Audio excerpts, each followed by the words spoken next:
Okay then, so would you believe it, children? Those two ladies are these ladies here. Isn't that amazing? Yeah? Great. All right then. So the first still a bit of a delay. Still a bit of a delay, but don't worry. I've just got to try and let the other school in now. We're joined now by Bessacar Primary. Hello. Hello. Oh. Can you hear us, Bessacar Primary? Oh. Okay. There they are. Can you hear us?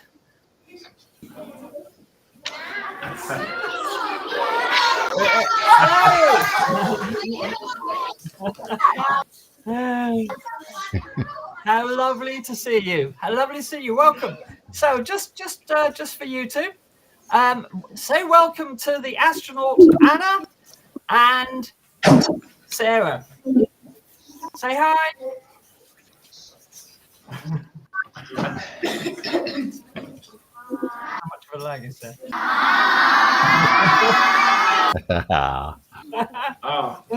Yeah. Welcome. Okay. So let's make a start.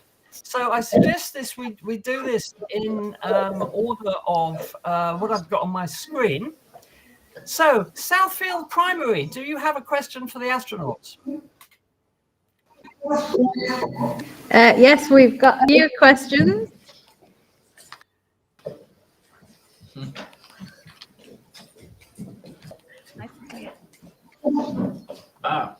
My name is Esme Primary. How did it feel when you entered space? And did you have any second thoughts?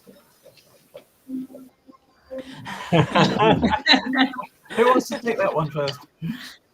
I can jump in. That's a great question.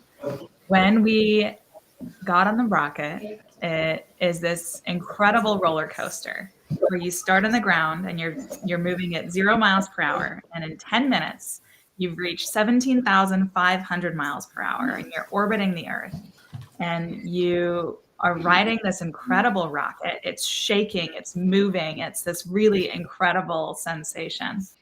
And as you are climbing out of the atmosphere, you're pushed back into your seat. So your face is getting pushed back, your chest is getting compressed, and it's this incredible weight that's pushing you as you accelerate out of our atmosphere.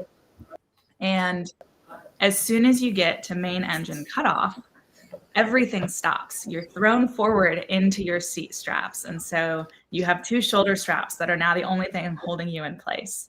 And everything around you starts to float. So I had a little zero gravity indicator, a little dog named Asteroid who was flying with us.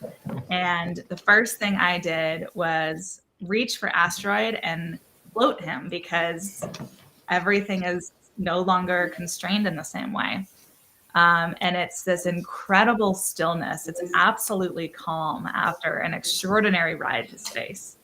So I think more than anything, as soon as I got there, I was so excited to just play in weightlessness, see all the things floating. I definitely didn't have any second guessing as soon as we got there. Fantastic. Anna, did you want to add anything to that? Oh, I would just echo that there were no second thoughts. It was absolutely a joy and goes from an incredibly dynamic, full sensory overload experience of the 10 minutes of launch to an incredible stillness and peacefulness of floating in space. And it's just absolutely remarkable. Fantastic. So no second thoughts then? No. Would go again. Oh, good. You see, if that were me, I would be thinking, what the hell have I done? But thank you very much. Thank you very much for your question. Can we have a question from Highwoods, please? Mrs. You might be Baylor, mixing can it we up. have a question from Highwoods? What unusual And they might not things work. have you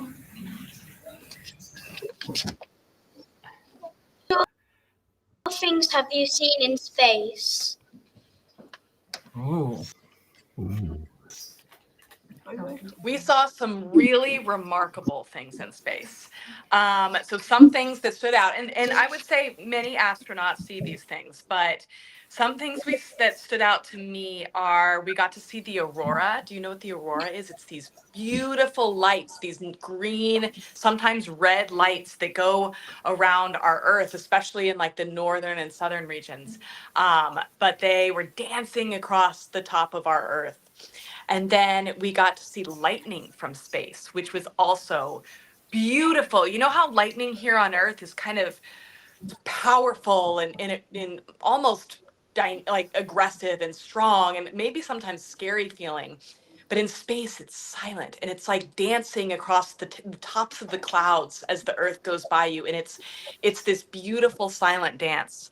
It's just amazing. And then let's see, we also saw some Starlink satellites, which I thought was really cool too. Starlink is one of the things that we were testing on our flight, and that was it's a way of communicating over space lasers. And so we got to see some of those while we were up there and test them out. Fantastic. What about you, Sarah? I think one of the views that stands out to me is at nighttime. When you look out the spacecraft window, you have to let your eyes adjust because it's so bright in the spacecraft and so dark on the Earth at night. And once you do, and you look out, you can start to see this extraordinary star field unfolding. And it's the most stars you've ever seen and the darkest place you've ever been. But then you look at the Earth and you can actually see our atmosphere. And it's this thin layer around our Earth. It's really small compared to how big the Earth is, but you can actually see it illuminated almost green, and it's glowing. And this little bubble that keeps all of humanity alive. And it's incredible to see our planet and this protection system that keeps us safe. Wonderful. Thank you. Okay, Oakley School, can you hear us? I think Oakley School are still having problems. Yes, we can hear us because we can't hear you. Can't hear you, unfortunately. But never mind. I hope you can get that sorted. Let's move on to Bessecar. Bessecar, do we have a question from Bessecar School?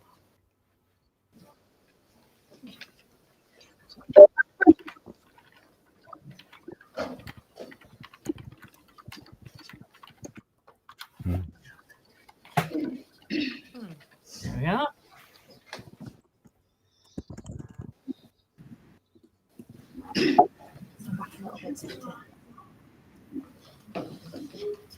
Loud. Were you inspired by another astronaut? Was it because of learning something at school which made you want to become one? Did you get that question, ladies? I think it was what made us want to be astronauts. Was it something that we Yeah, learned in school? I think so too. Yeah. Who wants to take that one? We probably both can. Sarah, you want to kick us off? Sure. So when I was little, I actually grew up as a violinist. My mother was my first violin teacher. She is a professional violinist and raised me from a very, very young age to play violin. And I didn't even know what engineering was until I was in high school and I met an astronaut for the first time. And I ended up talking with him and actually ended up working for him in high school. And he encouraged me to study engineering. And he said there's this entire field of creative problem solving where you get to look at different problems, figure out the best solutions and solve them. And it's total creativity, a lot of math, a lot of science, which I loved. And so I ended up studying aerospace engineering at University of Colorado in Boulder, Colorado in the United States. And it has entirely changed the direction of my life. So while I love music and I still play violin, I got to bring a violin with me to space, which was one of the most incredible things ever, to create music and bring art with me. But it's I love the problem solving and the engineering that led me ultimately to go work at SpaceX and help contribute towards the Dragon program, which is the spacecraft we went to space on. So very different route than maybe a lot of people, but I love both science and I love art, and this brought them together. And I have to say, children, if you go to YouTube, there's a video of Sarah playing the violin in space. She did a wonderful performance, and she was joined by musicians all around the world. And you should look that. If you just go to YouTube and search for Sarah Gillis, you'll find it easier, very easy. And Sarah played the violin amazingly. It was a virtuoso, wonderful performance, I think. Thank you. I agree. Look out for that on YouTube because it's never been done before. So a wonderful performance from Sarah playing the violin from space with orchestras on the ground. Can you believe that? It's amazing. Anyway, Anna, what about you? So I fell in love with space when I was in the 4th grade. I grew up in Houston, Texas, and Houston is where one of the major NASA sites is located. And so I got to go on a field trip and on that field trip, I got to experience a day in the life of an astronaut, as well as what they call a mission control flight controller. It's the people in the room that help support the spaceship in space. And I loved it. I just fell in love with this kind of work. I thought it was so fun to solve problems together with this big team of people and get to do it for something in space. And so I decided from that moment that this was what I wanted to be a part of. And ever since then, I continually sought after chances to get to be a part of the space industry. And I have been so grateful every step of the journey when I have gotten to be there. Great. Thank you very much. That's great. Okay, Michael, I think we've got a question from Auckley. They're asking their questions through the chat because they've got sound problems. So Yeah, what's sure. the question from Auckley? Okay. The question I've got is, what has been your scariest moment in space? Who wants to take that one first? I can start. I will be very honest. I didn't feel fear once when I was in space. Oh, wow. I think it was a testament to how much we had seen the SpaceX team and all the teams that were supporting this mission and how they had developed it. It gave me a lot of trust in the technology behind it, the thoughtfulness behind so many backup plans if something didn't go well. And then I also knew all the people that were supporting us from the ground, and it's some of the smartest people I've ever met. And so I think that gave me a lot of faith and trust also. I will say, like, one of the hardest things we did as a large team was to do the spacewalk. That required so many things to come together.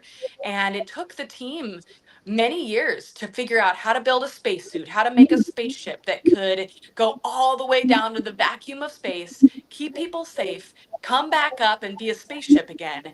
But the team did it. And it was challenging, but then when we did it together as a team and we got to the other side and it went so well, it was the coolest feeling in the world. Yeah, I was going to say actually that when I read that question, I thought it might be the spacewalk and depressurizing the spacecraft with you all in it, having no airlock as such. I just wonder whether that might have been a problem, but obviously it wasn't. No. No. Excuse me. And I'll be honest, it felt like we were in a simulation when we were doing it in space. Oh, right. We rehearsed it so many times with the team on the ground that we were just executing, going through the motions like we had done 100 other times, and it felt like clockwork. Okay. We've got another one from Aubrey. Just a moment, Michael. Let's ask Sarah about her scariest moment. Yeah, sure. Sarah's got to think about that. No, I think I largely agree with Anna that you're so prepared for the mission. Yeah. We have gone through 2.5 years of training before the mission. And in that training, we really got to test ourselves and push our limits and learn how to challenge ourselves. And so one of the things we did in training was actually going skydiving. So this was maybe not during the mission, but it's build up to how you prepare yourself to go to space. You want to know how to operate in a high stakes environment. You need to trust your procedures. You need to trust your ability to execute under pressure. And so how we prepared for that is actually jumping out of an airplane. But we went to the United States Air Force Academy in Colorado. And they're one of the only places in our country that you can go for a couple days of training. And then your first jump is solo. So you're not jumping with anybody else. You're pulling your own ripcord. You're deploying your parachute. And so we ended up doing 5 jumps with them and really learned from the ground up how to do any of that. I had never even considered jumping out of a plane before. And so it was extremely challenging and extremely rewarding, just like Anna said, to know you can trust yourself, to take on hard challenges and know you can succeed and be supported by an incredible team along the way. So I would say right before I jumped out of that airplane was probably one of my only moments of fear, but it's very cool to conquer your fears. Had you not jumped out of a plane before? Never. No. Oh gosh. Wow. Gosh. Yeah. Yes. I nearly did once. I backed out. Okay, right. We're moving on. Then. Thank you for that. Thank you for that, ladies. Let's go back to Southfield Primary. Can we have another question from Southfield, please?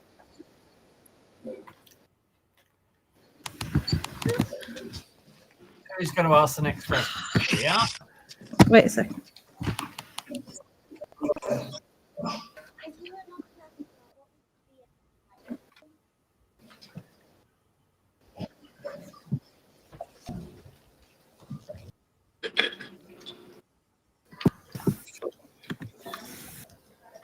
You can ask us if you want to. Go ahead. Oh.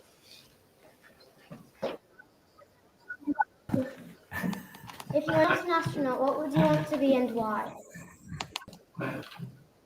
So if you weren't an astronaut, what would you want to be and why?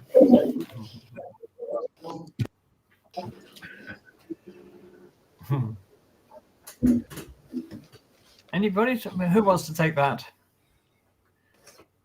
Do you want to take that one, Anna? Sure.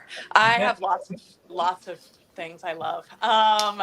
Well, I would say I was already really thrilled doing the work I was doing before I became an astronaut. I loved being an engineer at SpaceX, and before that at NASA. I loved just being part of the space industry and working in mission control. Like that in and of itself was a dream come true for me. So I was very happy, and if I wasn't an astronaut, I would still be very happy doing that. If I were to do something totally different, I have a lot of dreams, but one that probably stands out to me a lot is I would love to be a doctor. I think I love medicine. I A doctor, love really? Gosh. helping people and caring for people, and I find it just a fascinating field. So I think that would be a totally different life path. Wow. That is very different. But still very much a team activity, eh? Absolutely. Yeah. Operations, team, science, all of it. That's what it's all about. Okay, Sarah, what about you? Would you want to be a professional violinist? Maybe. I think I always had wanted to honestly be a dancer more than anything. Once I graduated high school and started an engineering degree, I actually started teaching myself dance. And so that was a huge love of mine, a different art form, but something that if I had time, I would love to pursue more of that. What type of dance do you like? Or All just types. everything? Ballet, classical, jazz, contemporary, you name it. I absolutely love it. Okay. Right, I think it's the turn of Highwoods now. Can we have a question from Highwoods, please?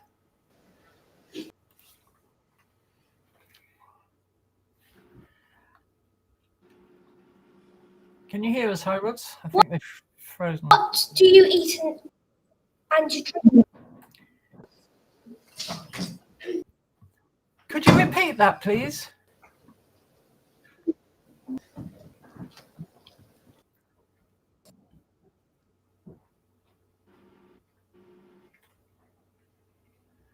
Could you repeat the question, please, if you can hear us?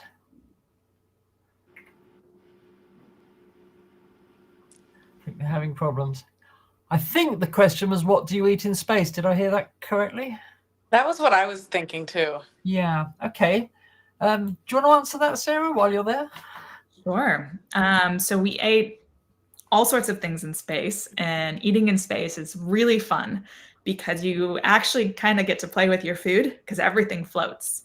And so we had, for the first couple of days, we had fresh food, and that was things like pizza and empanadas and sandwiches and like some veggies, assorted vegetables. And that was really fun. It was kept cold by little pouches of coffee that they had frozen and used as the ice cubes in a cooler, basically. And so we'd take out a frozen pouch of coffee and let it thaw, and then we would have coffee for the day. And that was delicious.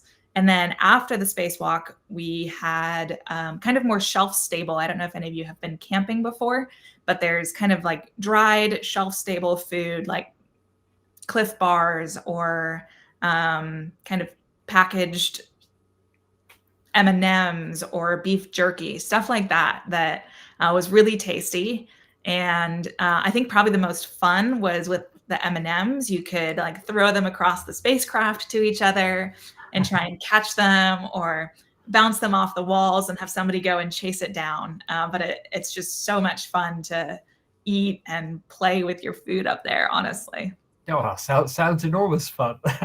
It was. Because in the early days of space travel, children, the food was awful. It was just liquid sucked through a straw that didn't really taste very much. So this is luxury for the astronauts now. And it'll only get better, of course, as time goes on. Okay, I think we're back to Bessecar, are we not? I think we're back to Bessecar and then Auckley. Could we have a question from Bessecar, please?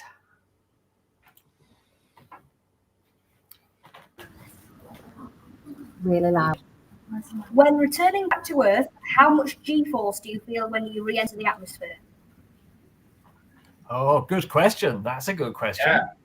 Yeah. Do you want to take this one, Anna? Sure.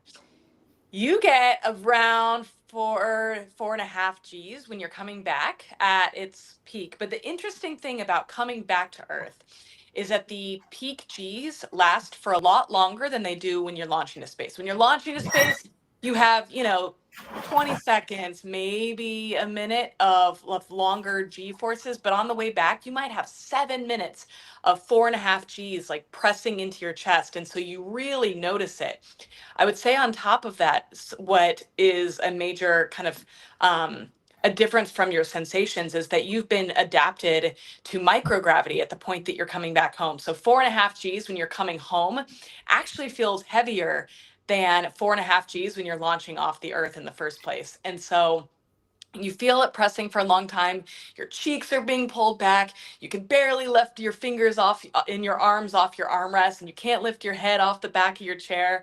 And so you just sit there and you're thinking, keep breathing, you're moving and keep moving your chest up and down. But I personally loved it. I thought it was a fascinating experience. So yes, but it lasts for a little bit. Okay. And what about you, Sarah? Anything to add to that? No, I think maybe one of the coolest parts about reentry is you are actually using the atmosphere to slow the spacecraft down. So you're intentionally, smashing into the air as you come down. But because of that, the outside of the spacecraft gets extremely hot. And so we were coming in through darkness, which means as you're re-entering, you have this incredible light show over the windows where it starts with just kind of a pink glow. And the glow gets brighter and brighter until it feels like it's actually daylight inside the spacecraft, even though you're in the middle of the night. And then at a certain point, you start getting these colors, these sparks. There's greens and yellows and pinks and these like neon lights kind of flashing by your window. And reentry is just this extraordinary light show as you're coming in. So not only are you in your seat, you're pressed into your seat and you're fighting the G-force that's pushing you back, but you also just have some incredible views. Wow, that's fantastic. That's fantastic. And I believe, Michael, we have a sort of related question about the G-forces, don't we? Yeah, we do actually. Walkley, yes, another question from Walkley. Yeah, this is the question. What is it like to walk or carry things after you have landed back on Earth? I think the first thing I noticed was we have these tablets on our legs, little tablets that we use for reading procedures. Yeah. And as soon as we got back, I picked it up and it felt like the heaviest thing I've ever lifted. I was like, I can't even hold this. I have to put it back down again. Everything is so heavy as soon as you get back, and your brain adjusts to knowing how far to throw things in space or how much force to push stuff with to get them to move. Yeah. And so I think there was a couple things we threw across the room that we were totally wrong because our brains had recalibrated. And how long does that feeling last? Does it go away fairly quickly? What would you say, Anna? I think for us it did. I will say I think I probably felt like things felt heavier than normal for maybe 24 hours. But I suspect that if you were in space for a year, the readaptation would take a lot longer than being in space for 5 days. So we were able to adjust back pretty rapidly, I'd say. Yeah, because don't forget, children, some astronauts have spent more than a year in space going around the Earth, and that must feel very strange when they come back, because quite often they have to be helped up, don't they? They can't walk properly at the beginning. So, but it's no long-term thing. They're fine after. Correct. So don't worry. Correct. Yeah. What a weird experience, though. Human body is fascinating, isn't it? Endlessly fascinating. Mm-hmm. Okay, can we go back to Southfield, please? Question from Southfield.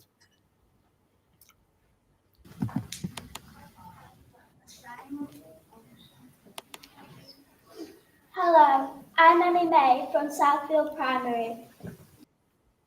Did you ever get rejected when you tried to go into space, or did you get accepted straight away? And is there a subject you had to work really hard at? Who wants to take that one? I can take a stab. Okay. definitely got rejected in life at multiple points. I remember when I was in college trying to get an internship with NASA, and it took multiple tries before I got one. I think that it, you know, I am reminded over and over that it's not about getting it on the first try, that oftentimes it takes a lot of perseverance and a lot of belief in yourself to just keep going in the face of no's, in the face of doors that aren't open.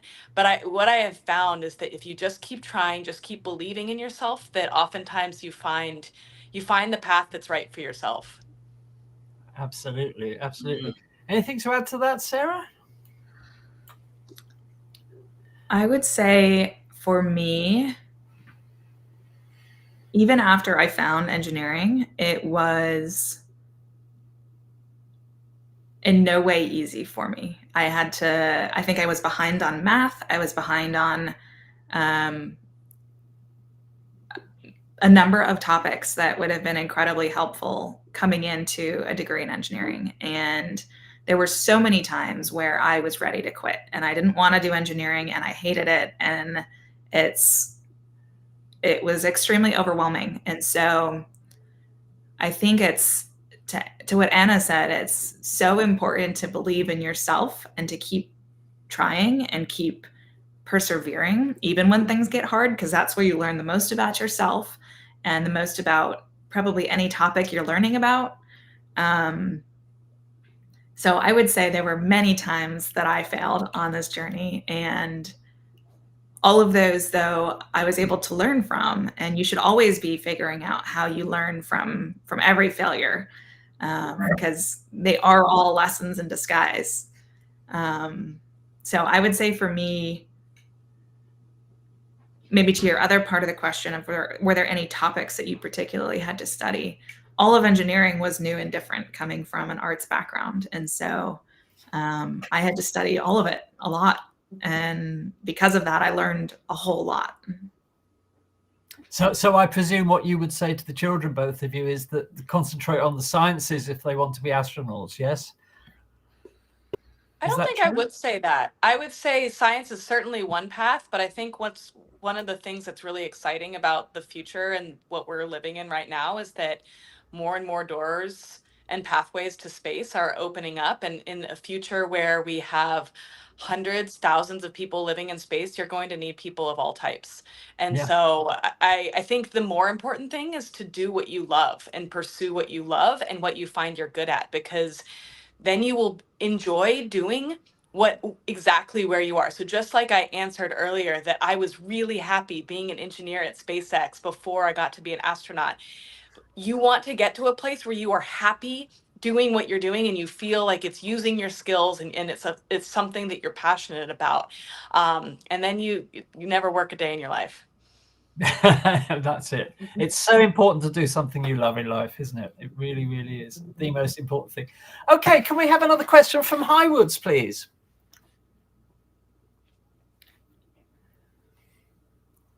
Got another question ready there for us?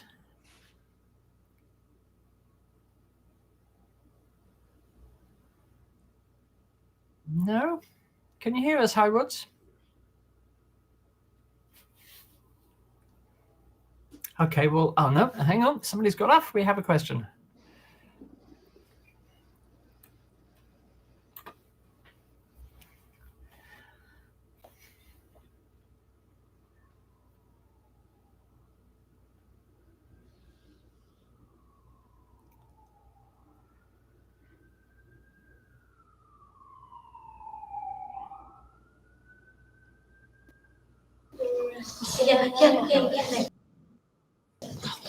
What is your favourite part of space travel?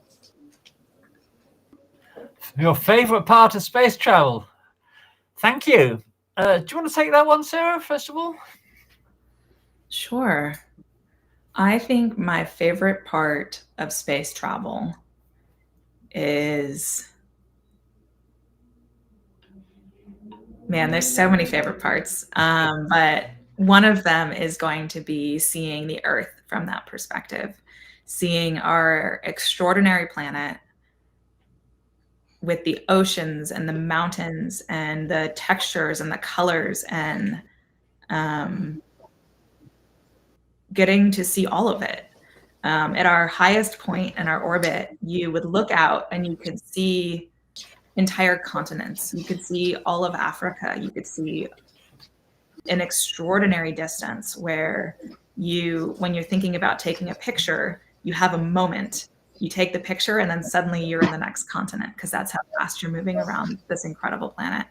And at our lowest altitudes, you could see a contrail, so the cloud behind an airplane, where you could see the point of origin where there was an airplane, the trail coming off of it.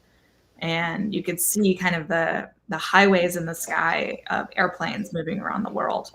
And it's this extraordinary ecosystem where you have all the people you've ever known and loved. You have all of humanity's creations and an extraordinary world that is absolutely beautiful. You can see the Sahara Desert and the reds and the browns and the landscape as it's moved with water and how it's moved with water. And it's just an extraordinary planet. And I hope so many of you someday get to see it from that perspective as space travel opens up and more people have an opportunity to go and view it. Yes, because I think children one day going to space will be like getting on an aeroplane. It will be nothing special. Everybody will be doing it. And that's actually not that far away, not that many years away, I think, if all goes well. Thank you so much for the question. Right, Michael, do we have another question from Orkley? Yes, we do. Okay, right. Bit of a technical one, I think, this one. What would happen if the spacecraft stopped working in the middle of space? Who wants to take that one? I can take that one. Okay. So we have so many backup plans if things stop working in space. It is mind-blowing how many backup plans there are. And it is one of the things that I love so much about the team behind the mission, is that they try to think of everything. And even if they miss something, they're really smart and they know how to solve problems very quickly and very well. And so, we have lots of plans to handle if things stop working, whether it's the oxygen system or our thrusters or any of the things that on the spacecraft. There's a lot of backup plans to try to get them to restart. And we always had a way to come home early if we needed to also. So that was always one of the things that gave me a lot of comfort, was that there was a great plan to be able to come home and we'd be able to be reunited with our family if something did go wrong. And I really credit the team behind the mission that makes sure all of that stuff is in place as backup. Wow. Yeah. So you always felt in safe hands then? Mm-hmm. Absolutely. Fantastic. What about you, Sarah? Any thoughts on that? No, I think Anna's absolutely correct. If the spacecraft stops working, that's what we're all trained for. We have an entire team in mission control that's ready with procedures. We are in the spacecraft with procedures. And so really, you train for the worst today so that you're prepared in case that ever happens. But everything you see in space is so much better than what you see in training. Yeah, absolutely. Right, thank you. Okay, it's back to Southfield then. Do we have a question from Southfield? We do. Nice to have Cece. Hello, I'm Cece from Southfield Primary. How was the experience to climb out of the spacecraft and test new? How did it feel to have a beautiful view of our world and where we live?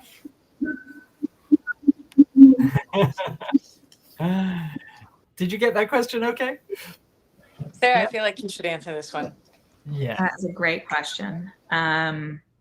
So for the spacewalk, we all got suited up. We put on these incredible suits that the SpaceX team built and tested, and you get pressurized. And so they fill up with air, and it's like being inside a really almost hard structure. It becomes this thing you have to move in very certain ways. You can rotate your shoulder, you can bend your elbow, but you can't just freely move your arms in every direction because it's actually a pressurized volume that you're inside, and it fights you. It pushes back against you as you try to move in it. So we all got suited up, and then once we knew we had, like, the suits were fully pressurized, they were safe, then we started venting the spacecraft, and you open valves and all of the air starts being basically just released from the spacecraft. And as the pressure starts to go down, the temperature changes. So you have this rush of cold across your body. You can almost see the air moving out of the forward hatch because there's these soft panels that are moving with airflow as it goes by. And then once we actually did open the hatch and crack it, you could see a couple small objects that we didn't quite secure that kind of got sucked out of the spacecraft, out the forward hatch before we went out. And so I started at the displays and controls. So I was sitting there watching all of the telemetry, all of the pieces of information about the spacecraft, telling us if it's healthy, if our suits are holding their pressure, if the systems are working as they're supposed to. And so Jared was the first one out, and he, went outside and experienced basically exactly what we trained for, really testing out how the suit moves, how it, what it feels like to actually walk in space, which really isn't true. We aren't walking because we're just floating. So you don't really have to walk in space, but you get to use your hands and kind of manipulate your suit, the spacesuit, as you go out of the spacecraft. And so Jared and I then swapped, and I had an opportunity to do that. And it's very much like physical problem solving. If any of you have ever gone rock climbing, where you are at one point and you need to figure out how to move the joints you have available to you, your arms in certain ways to get to where you need to go. But once I was outside, I actually came outside in darkness. So the sun had set and it was nighttime. And because of that, it was incredibly dark outside our spacecraft, where I really couldn't see anything but darkness. I could see a very, very faint line of the Earth, a blue line, but really was focused on a little heads-up display down at my chin that has information about the suit pressure, temperature, humidity, and then getting through all of the physical tasks that we had to do as part of our test matrix for the objectives on the spacewalk. But it was, just like Anna said, it was exactly like training. We were so prepared for every contingency. We had trained the movements over and over and over again on the ground. And so by the time we were actually doing it, I think we could have done it in our sleep, and we knew exactly what to do. So it was very cool. I think my favorite part was after we repressurized the spacecraft. So once we came back inside, closed the hatch, we basically add all sorts of air back into the spacecraft. And as soon as we opened our helmets, it was the cleanest air I've ever smelled because it was brand new air that had just been added. Wow, such an experience. Okay, thank you so much. Okay, let's go back to Bessakar then. A question from Bessakar, please.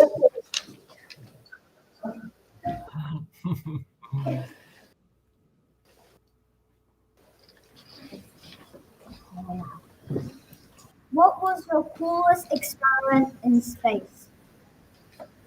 Anna, you should take that one. What was the coolest experiment in space? That was the question? I think so, yes. So we did about 40 science experiments in space. So that meant that our days were action-packed with science, which I think all of us loved. So I would say I don't have a true favorite. I loved so many of them. One that does stand out to me, and I think it's probably because I like medicine so much and I like procedures and getting, using my hands, things like that, was an experiment that we did where we used what's called an endoscope, which is a long, skinny camera, and you stick it down your nose, and you use this to take a video of your airway back here. And so this was the first time this had been done in space. And the reason we were doing this was so that we could inspect and see if our airways had changed in microgravity. Were they swollen? Did they have other changes? Because if you have to go to an emergency room and you have a really big medical problem, one of the first things they often do to you is they try to make sure that you have a good airway so that you can breathe.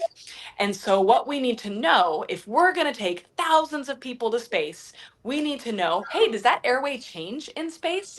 And so this was our first attempt at trying to understand what that airway looks like in space so that doctors can be really good doctors in the future when we have thousands of people living in space. And it was really fun. I loved doing it. Our whole crew helped out and made sure that the whole thing went smoothly, and it was a great experiment.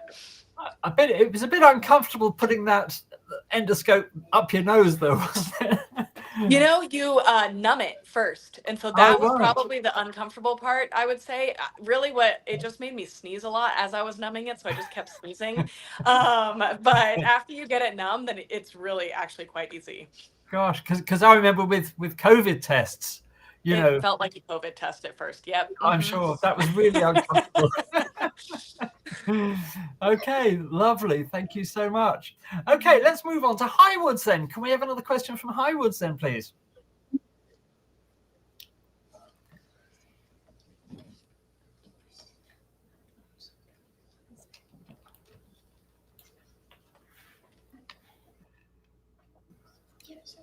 Who's next from Highwoods? Hello.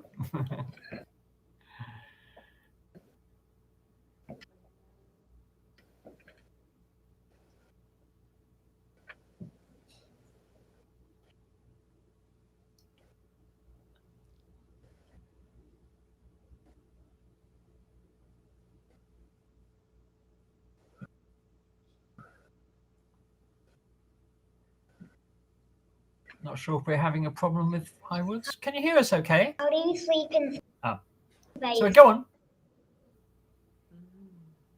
Could you repeat that, please?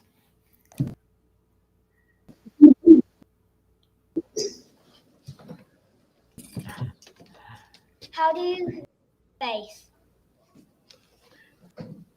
How do you sleep in space? Wow, that's a good question. Thank you so much. Who wants to take that one? Sleep. Yeah, great. Good question. Thank you. Who wants to take that one? I can take it. Yeah, okay. Thank you, Sarah. So sleeping in space is actually really easy because when you are sleeping in a bed, if you're on one side of your body, you might get uncomfortable and you have to roll over.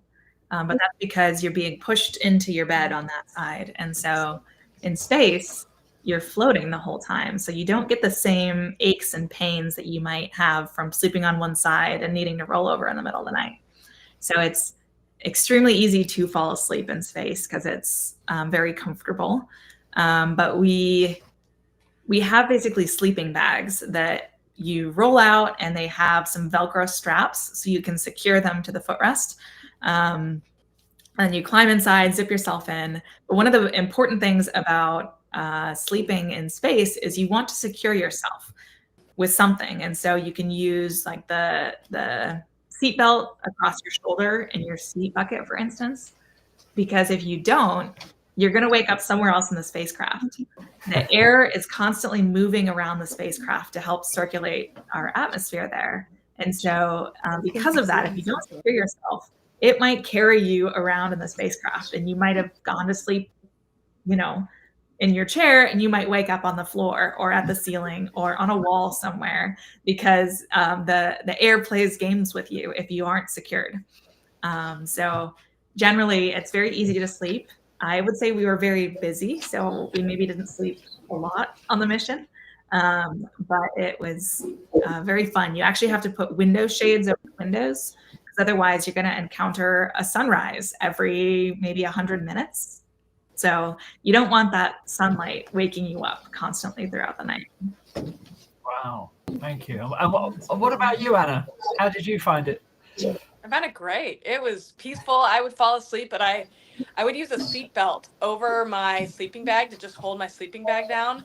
But I didn't hook my feet down kind of purposefully. I was just comfortable. But by the morning, every morning, my feet would be at the ceiling and I would be like semi upside down. It was great. Yes, the thing is, children, even though you're traveling at 17,500 miles an hour, you don't feel any movement at all. If you've ever been on a train that isn't vibrating very much and you close your eyes, you don't know you're moving, and it's the same in space, except you're going a lot faster. But you don't realize you are. So thank you very much, Anna and Sarah. Okay, so can we have another question from Aukley, please, Michael? Yeah, sure. Couple of questions. Well, I'll choose one anyway. Right. What do the stars look like from space? What do the stars look like from space? Who wants to take that one? I would say to me, they looked somewhat similar to Earth, but there were just so many of them. And kind of like Sarah was describing earlier, when you were able to adapt to the dark on the outside of the spacecraft and really look out into our universe and see the stars, it just was covered with stars. There were stars everywhere. And to me, that's just one of the beautiful parts of our universe, and the beautiful opportunity to see it with so little light blocking you. Wow. Yeah, I can imagine. Anything to add to that, Sarah? Yeah, I think you can definitely find your favorite constellations as you're up there. The stars look very similar to when you're on Earth. They don't sparkle in the same way as they do here on Earth, because here on Earth, you're seeing stars through the atmosphere, and the upper layers of the atmosphere will be causing visual disturbances that actually help and cause the twinkle that you see. So the stars you see in space don't twinkle as much, but you can probably see so many more of them. So those were maybe the differences. Wow, amazing. I'd love to see that. So, and children, in the UK, where you live, it's National Astronomy Week. So if you Google Astronomy Week, there's a map there, and you can see if there are any events near you, which I think there will be, because there are hundreds of events, and you can go out and look through some big telescopes perhaps and see the stars that you don't normally see. So there we are. Perhaps your teachers will be able to help you with that. Teachers, if you're listening, it's astronomyweek.org. And there's a map there where you can see what's going on in your area this week for astronomy.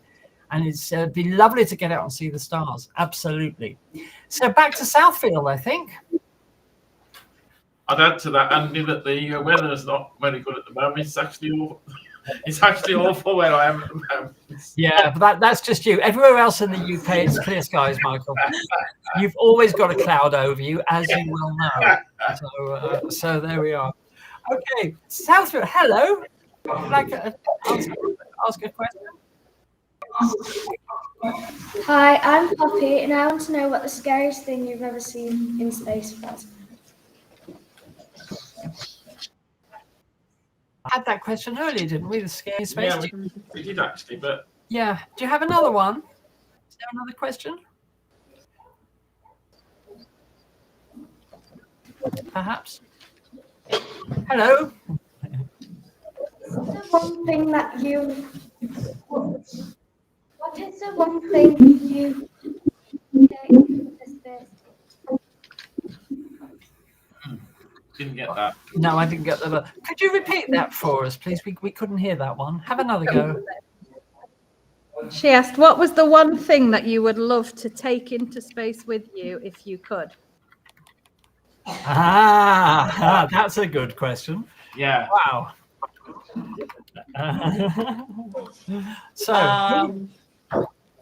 Goodness, I think it's a good question.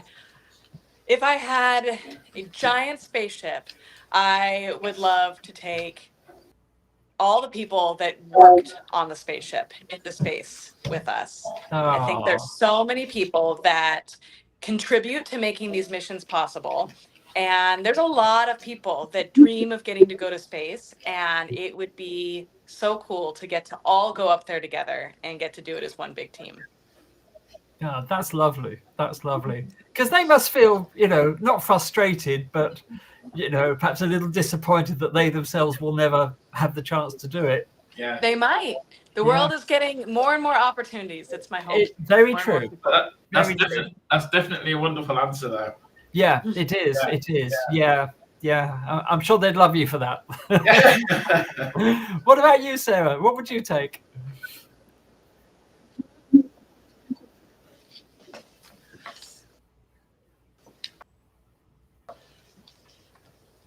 Gosh, that's such a hard question. It really depends on how much room you have in space. We were obviously limited, and I got to take exactly what I wanted, which was a violin. Yeah. But even that was really hard. It had to go through all sorts of testing. It had to be put in a vacuum chamber. I flew a short bow, so it's like this big instead of this big. And so if you have a really large spacecraft, I think it would be extremely cool to bring more instruments and maybe bring an orchestra up to space. Oh gosh, yeah. Because one question that us here at Space Oddities were wondering, how did the microgravity affect the playing of the violin? Did you have any problems playing it? I definitely had to adjust. So the first time we took it out and I started playing, what I discovered is when you're playing on the fingerboard and you're shifting up and down, you're actually pushing or pulling the violin. And so because of that, it's constantly almost trying to get away from you. It's sliding around. And so you really have to secure it with your chin, and you're like actively holding it down, and that hurts. It doesn't feel great. And so you definitely have to learn how to play so that you actually hit the right note by the time you get there. The bow, because it was short, was actually pretty similar to playing on the Earth, where it's already pretty light. And so when you bounce it, you're mostly controlling it with your hand and not gravity. Yeah. I was wondering that, whether you had to put more pressure on. Obviously, you got the gravity with it when you're holding the bow with your hand. But I wondered if you needed to put pressure on physically because you hadn't got the gravity. Yeah, the bow, because it was short, was pretty easy to play with. I did have to hold my feet and tuck them under something to keep myself still. Okay. Because as soon as I would let go, I'd start spinning. And so it was a lot of fun and a lot of chaos in the spacecraft trying to film me playing violin. Wow. But it was a lot of fun. It was quite a sight to see as well. Yeah. And as I said, it was a beautiful performance. Absolutely. And an excellent choice of music as well. Yes, absolutely. Yes. Although last week on Space Oddities, as a sort of a trailer for today, we showed your video and we immediately got a copyright claim on it. Not the performance, the composition, we got a copyright claim. Yeah. But it doesn't matter. It's no problem. Yeah. So it's worth doing. It was worth doing. So there we are. I think we got time for about one more question. So I think we are back. I've forgotten where we are. So I think we're back to Bessakar, if I remember rightly. So can we have one question from Bessakar, please, just to finish today?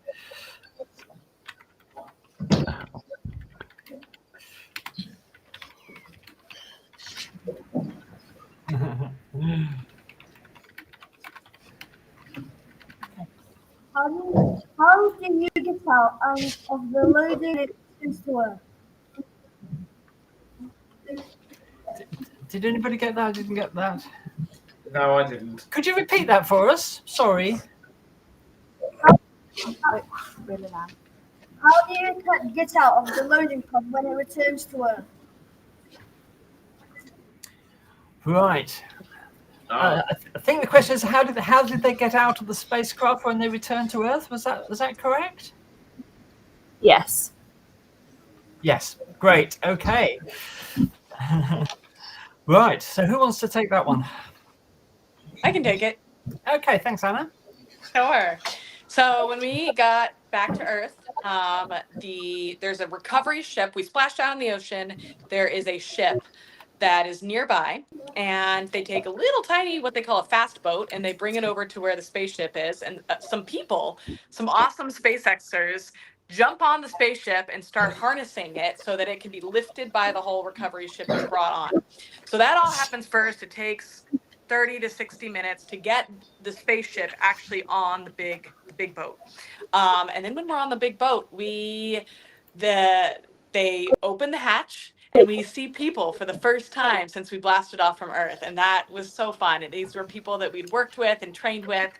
So we gave them big hellos, and they let us walk ourselves out of the spaceship. So our commander had been to space before, and so he gave us a good tip before we got out of our seats, like, hey, when you stand up, just stand there for a few seconds, make sure you're stable, because you haven't felt Earth's gravity for quite a while. So we each stood up in the spaceship, got stable, and then crawled out of the hatch, wearing our spacesuits. And there were some people that were on the side there to help us if we needed it. But we were able to just walk out, and then we went off and we got checked up and everything was great. And then we got whisked off the ship via a helicopter back to our families. Fantastic. Brilliant. Oh, wonderful. Yeah. Fantastic. What about you, Sarah? Any recollections about that?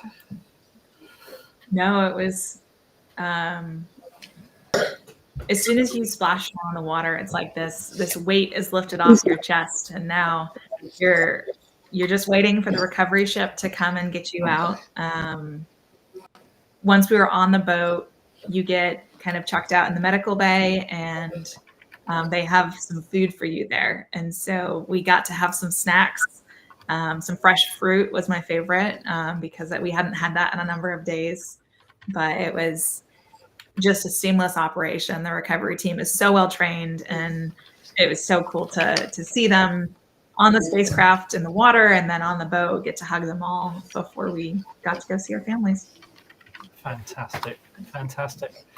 I can imagine that's not like a normal family reunion, is it? Where have you been? Oh, I've just been in orbit. Fantastic. All right then. Listen, I'm afraid time has got the better of us, children. We would like to say to all of you, thank you so much for being here, and your questions have been wonderful. And I think, first of all, let's give Anna and Sarah a big round of applause to say thank you for being here and to congratulate them on their wonderful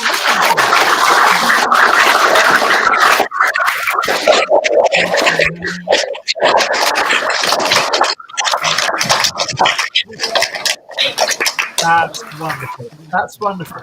And the second thing is, children, every one of you in all of the schools are going to get a little present from us at Space Oddities for being here today. Your teachers will give you that soon. It's only a little present, but it's something space related. So we hope you enjoy that.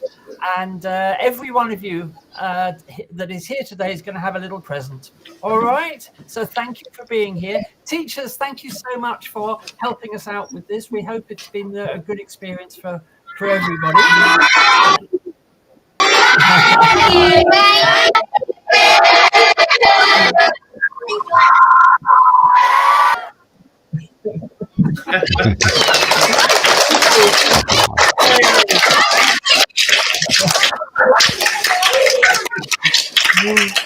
Oh, how wonderful. Look at that. Okay, we're going to say goodbye now. Sarah and Anna, do you want to say anything to the children just to finish off? I just wanted to say thank you for your amazing questions. Thank you guys so much. It was such a joy to talk with you all. You had such great questions, and we are rooting you on. Keep dreaming big and working hard, and we will be so excited to see what you do in your futures. Absolutely. Sarah, anything to add to that? No, it was so wonderful to talk to you guys today. I hope you keep asking great questions and staying curious.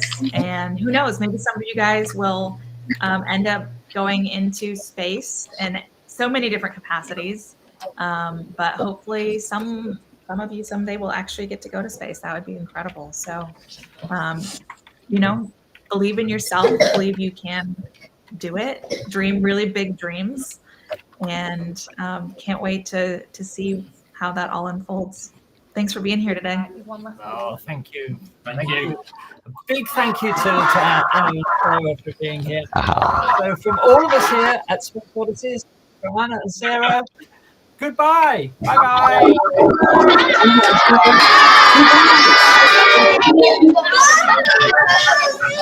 Bye.